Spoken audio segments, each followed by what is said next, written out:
안녕하세요. 화학의 날개를 달아주는 한쌤의 새빨간 화학 실험입니다. 이번 시간에는 아스피린의 기본적인 이론에 대해서 같이 배워보도록 합시다. 아스피린의 기원. 버드나무의 의학적 사용은 기원전으로 거슬러 올라갈 만큼 길지만 정확한 성분과 기능을 알지 못하고 단순히 고통을 완화시키거나 해열 효능이 있는 자연치료제였다. 이후 버드나무 껍질의 주 성분인 살리실산의 의학적 효능이 밝혀지고 현대 사용하는 아스피린은 1897년 독일 바이엘사의 연구원인 펠릭스 호프만에 의해 처음 만들어졌다. 살리실산이 가진 하이드록시기를 아세틸기로 바꿔 부작용을 줄인 최초의 합성 의약품이다. 이는 1899년 3월 6일 바이엘사의 해열 진통제 아스피린 특허를 통해 상용화되었다. 아스피린은 주 효능이 해열 기능 또는 고통을 완화시키는 기능을 하는데요. 이거는 예전부터 버드나무 껍질에서 살리실산의 성분이 들어있었는데 이것을 예전 사람들이 그 껍질에 살리실산 성분을 먹으면서 이렇게 자연스럽게 자연치료제 역할을 해왔다가 여러 가지 부작용이 있었는데 이때 그 바이엘사 연구원인 펠릭스 호프만에 의해서 이 살리실산이 최초의 아스피린이라는 그 의약품으로 합성되게 됩니다. 그래서 이번 시간에는 이렇게 합성되는 과정과 그리고 다양한 합성품들에 대해서 같이 알아보도록 할 겁니다.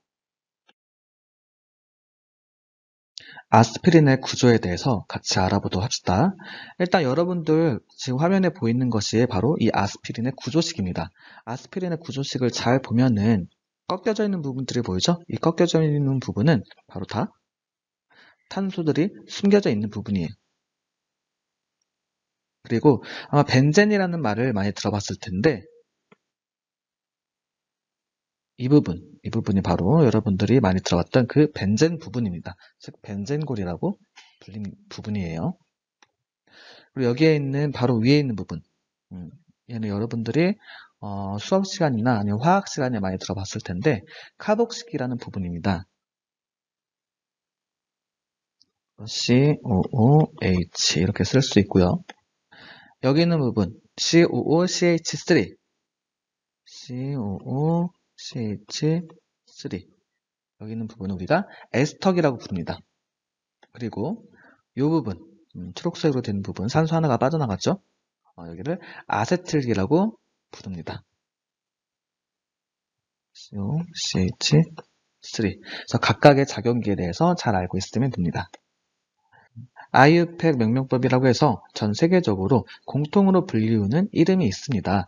우리가 현재 아스피린이라고 부르지만 실제로 이 아스피린은 이 아세톡시 벤조산이라는 이름을 가지고 있습니다.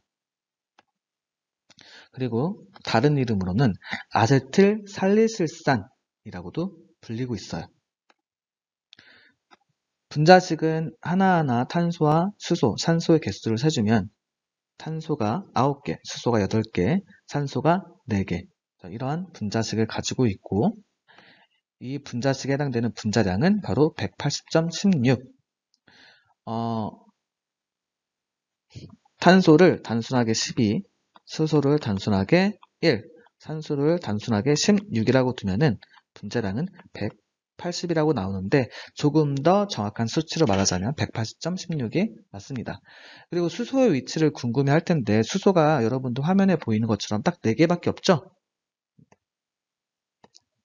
여기 이렇게 4개가 있을 거예요. 근데 수소가 다 어디 있느냐? 모두 다 숨겨져 있습니다. 어디에 숨겨져 있느냐? 탄소 같은 경우는 총 4개의 결합을 한다고 배웠죠? 그래서 여기 있는 탄소를 보면은 결합이 하나, 둘, 3개예요. 그래서 여기에 수소가 숨겨져 있습니다. 이렇게 숨겨진 수소들을 여기는 이미 4개 결합을 하고 있죠. 여기도 4개 결합하고 있고 여기도 4개 결합하고 있죠. 그래서 숨겨진 수소들을 다 적어주면은 총 수소의 개수는 하나, 둘, 셋, 넷, 다섯, 여섯, 일곱, 여덟. 그래서 총 8개가 나오게 됩니다. 주관 반응은 분자량이 작은 저분자가 서로 연결돼서 분자량이 큰 고분자가 되는 과정을 바로 중합반응이라고 합니다. 중합반응의 종류에는 축합 중합반응과 그리고 첨가 중합반응이 있습니다. 축합 중합반응은 축합은 두 분자가 반응하여 작은 분자가 빠지면서 보다 큰 분자가 되는 반응을 축합 중합 반응이라고 하고, 축합 중합은 축합에 의해 고분자를 형성하는 반응을 의미합니다.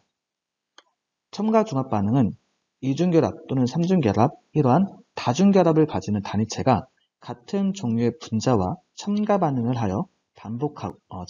반복하여 중합체를 형성하는 반응을 의미합니다.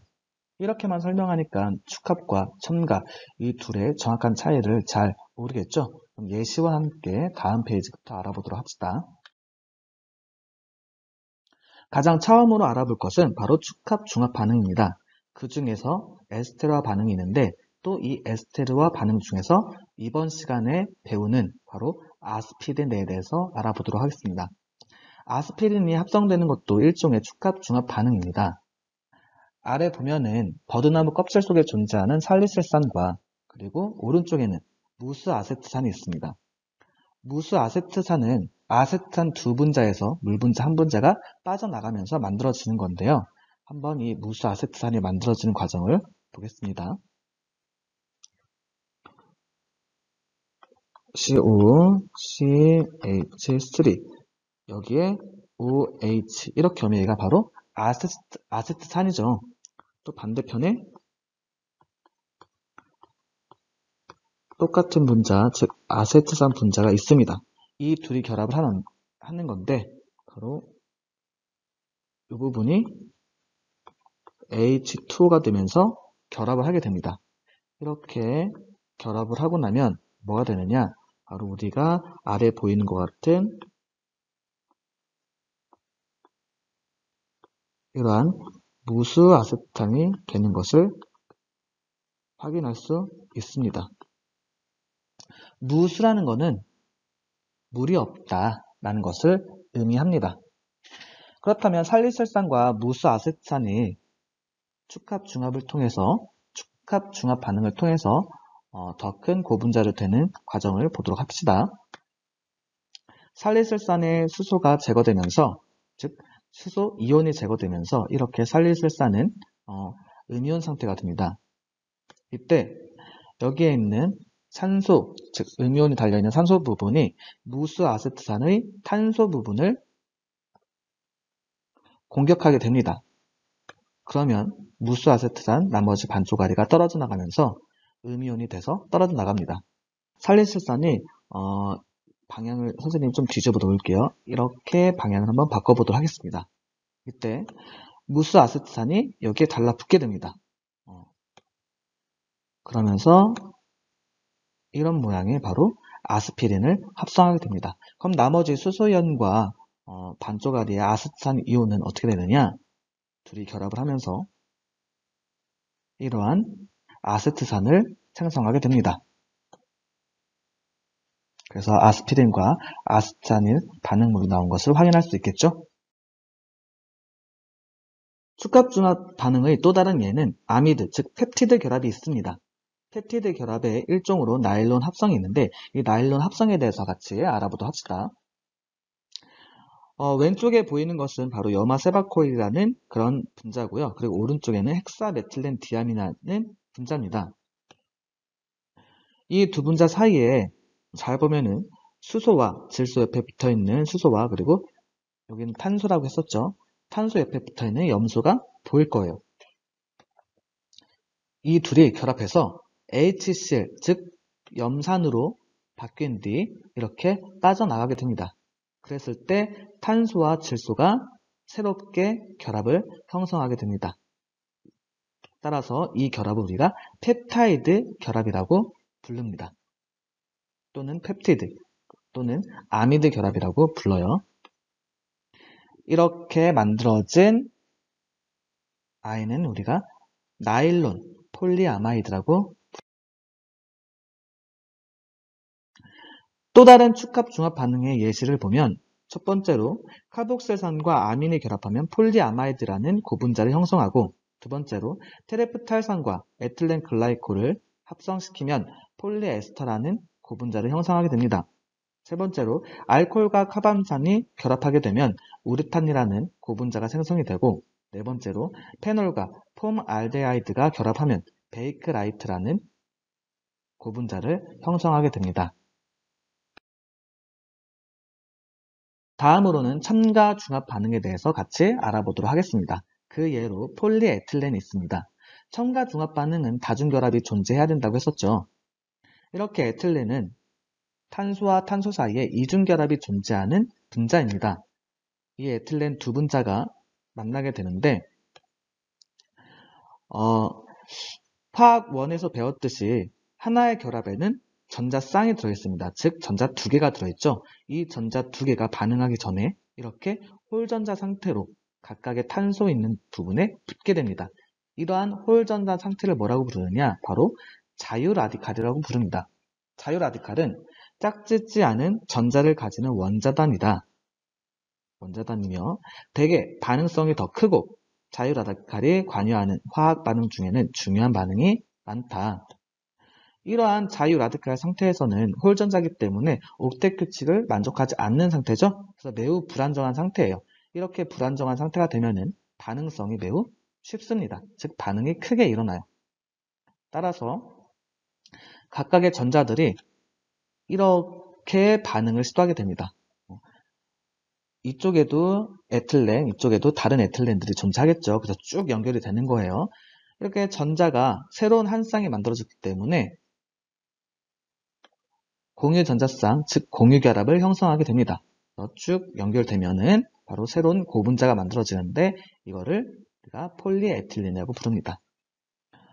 고분자를 표시를 할 때는 대괄호 이렇게 써주고, 그리고 쭉 무한대로 연결됐기 때문에 그냥 알파벳 N이라고 표시를 해줍니다.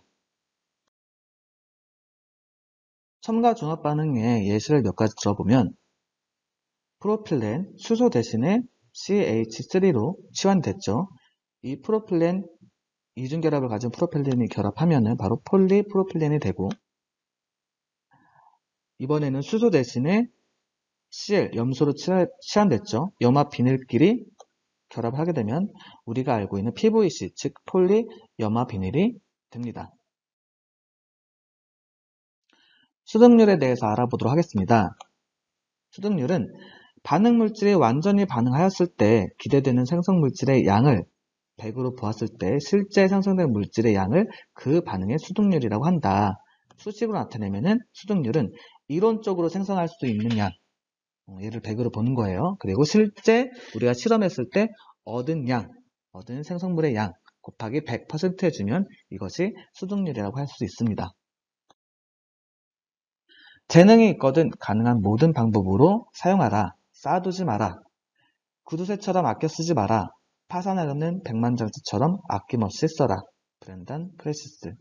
여러분들은 많은 재능을 가지고 있는 학생입니다. 그러한 재능은 아끼지 말고 학창 시절에 마음껏 발휘해서 학교 활동도 열심히 하고 좋은 생기부 기록도 남기길 바래요. 다음 시간에 만나요.